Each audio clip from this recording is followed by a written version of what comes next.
Telugu digital media network లో political కేటగిరీలో number 1 కేవలం 72 గంటల్లో 1,50,00,000 వ్యూస్ పైగా popular TV network. CM Revanth Reddy main target Malla Reddy అనుకోవచ్చా? ఎందుకంటే భూకబ్జా ఆరోపణలు ఉన్న నేపథ్యంలో ఆయన మీద నిన్న గిరిజన నాయకులు వాళ్ళ భూముల్ని ఆక్రమించారని చెప్పేసి ఎస్సీ అట్రాసిటీ అలాగే 420 సెక్షన్ల కింద కేసు నమోదు చేయడం జరిగింది. నిన్నటిదాకా మల్లారెడ్డి గారు ఏమన్నారు?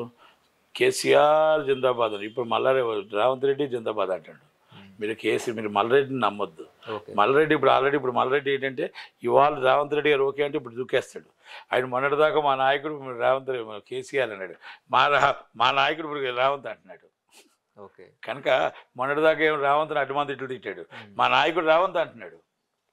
కనుక ఎప్పుడు కూడా ఏ ఎండకి వాళ్ళు వ్యాపారస్తులు, మల్లారెడ్డి నాడు వ్యాపారస్తుడు, ఏ ఎండకి ఆ గొడుగు పడుతూనే ఉంటాడు. కనుక ఈ కొన్ని క్యారెక్టర్స్ ఉంటాయి. ఈ కొన్ని క్యారెక్టర్స్ అంటే కామెడీ పీసెస్ అంటాం. కామెడీ పీస్ అని మీకు ఆల్రెడీ మీ దాంట్లోనే ఒక 3-4 లక్షలు ఇది ఒక 5 సంవత్సరాల క్రితం పాలుకి ఏదో కామెడీ పీస్ అన్నాం. అంటే సోషల్ మీడియాలో ఎక్కువ, జనాల్లో తక్కువ అంటారు. అంటే వీళ్ళని కామెడీగా చూస్తారు. ఇలా మాటలు డైలాగ్స్ బాగుంటాయి కాబట్టి కామెడీ పీస్ అంటాం.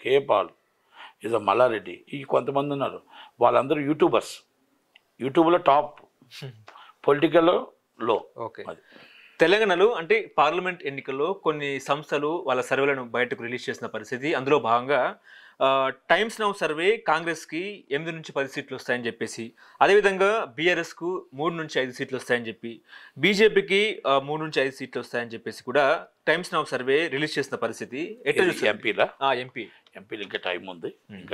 కనుక ఎంపీలు ఇప్పుడు వీళ్ళ పనితనం బట్టి ఇప్పుడున్న జరుగుతూ టైం ఎక్కడా లేదు, ఇంకో 2 మంత్సే ఉంది. కాబట్టి ఈ 2 మంత్స్లో నాకు తెలిసి 10 నుంచి 12 సీట్లు కాంగ్రెస్కి వస్తాయి.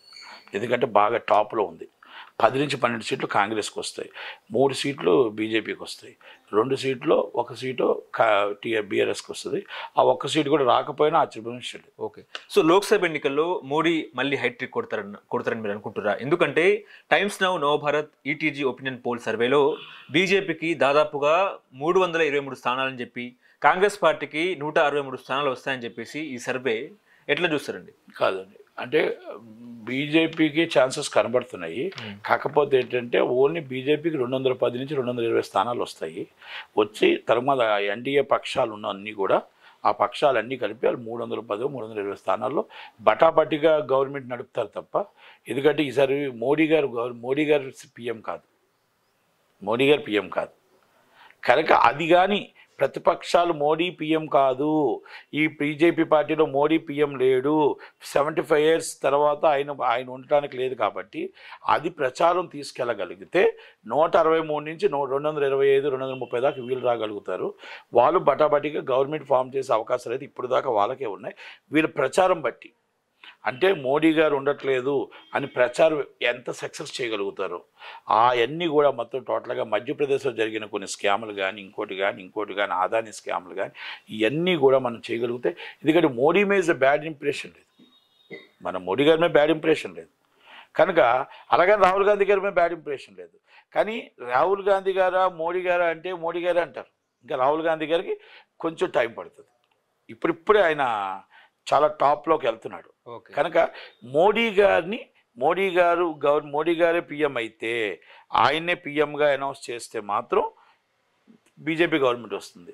ఒకవేళ నితిన్ గడ్కరీ గారు కానీ అనౌన్స్ చేస్తే confirm is government and Rahul Gandhi గారి గవర్నమెంట్ వచ్చింది.